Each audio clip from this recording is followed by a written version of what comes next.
বড়জোড়া রেঞ্জের সাহারজোড়াতে যে 60 থেকে 63টির মতন হাতি ছিল, সেই হাতিগুলা কম বেশি প্রায় 100 দিন ছিল। এরপর সেই হাতিগুলাকে অন্য জায়গা নিয়ে যাওয়ার জন্য বন দপ্তর আস্তে আস্তে করে সেই জঙ্গল থেকে বের করে নিয়ে আসছে। গাড়িটাতে খাবার দিয়েছে, আর সেই খাবার খেয়ে খেয়ে হাতির দল আস্তে আস্তে করে জঙ্গল থেকে বেরিয়ে আসছে। খুব সুন্দরভাবে গাড়ির পেছনে পেছনে দলটা আসছে আস্তে আস্তে করে।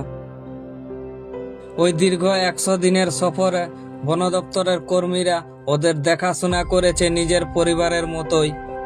দিনে খাবার দিয়েছে, রাতে পাহারা দিয়েছে, কোনো অসুবিধা যেন না হয় তার জন্য সব সময় নজরে রেখেছিলেন বন দপ্তরের কর্মীরা। এই লম্বা সময়ের মধ্যেই ওই দলটিতে জন্ম হয়েছে 3টি নতুন বাচ্চা হাতির। জঙ্গলের নিঝুম রাতে সেই নতুন প্রাণদের প্রথম হাঁটতে শেখা যেন সবাইকে আরো আবেগে ভরিয়ে দিয়েছিল।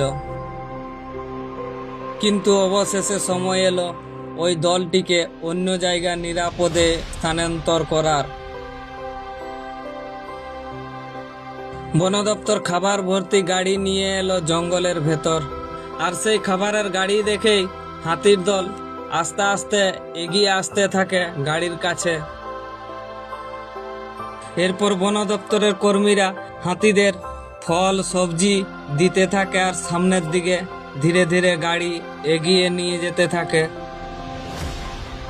এরপর হাতির দলটি খাবার খেতে খেতে ধীরে ধীরে বিশ্বাসে ভর করে তারা গাড়ির পেছনে পেছনে বন থেকে বেরিয়ে আসতে শুরু করলো, যেন কারো নির্দেশ নয়, বরং নিজের ইচ্ছায়, নিজের মনের টানে।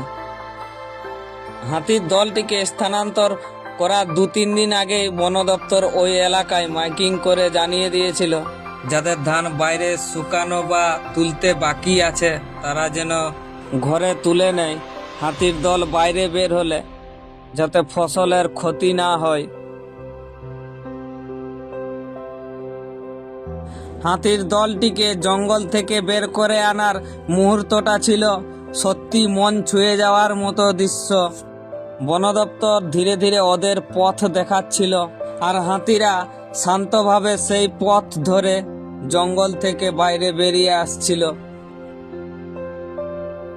জঙ্গলের ভিতর সেই নীরবতা ভেঙে ভারী পায়ের শব্দ আর ছোট সুরের ফু ওঠার আওয়াজ যেন এক নতুন যাত্রার ঘোষণা করছিল।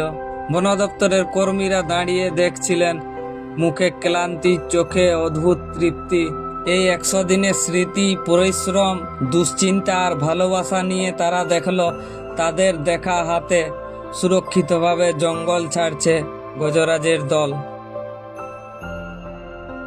আর এই সুন্দরময় দৃশ্য দেখতে এসেছেন পাশাপাশি এলাকার মানুষজন। এ দৃশ্য যেন শুধু হাতি স্থানান্তর নয়, যেন মানুষ আর প্রকৃতির মেলবন্ধনের এক মায়াময় অধ্যায়।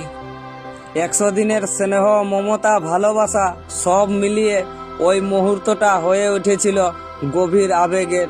তারা ধীরে ধীরে সামনে এগিয়ে যাচ্ছে, আর পেছনে রয়ে যাচ্ছে মানুষের ভালোবাসায় ভরা 100 দিনের সেই স্মৃতি।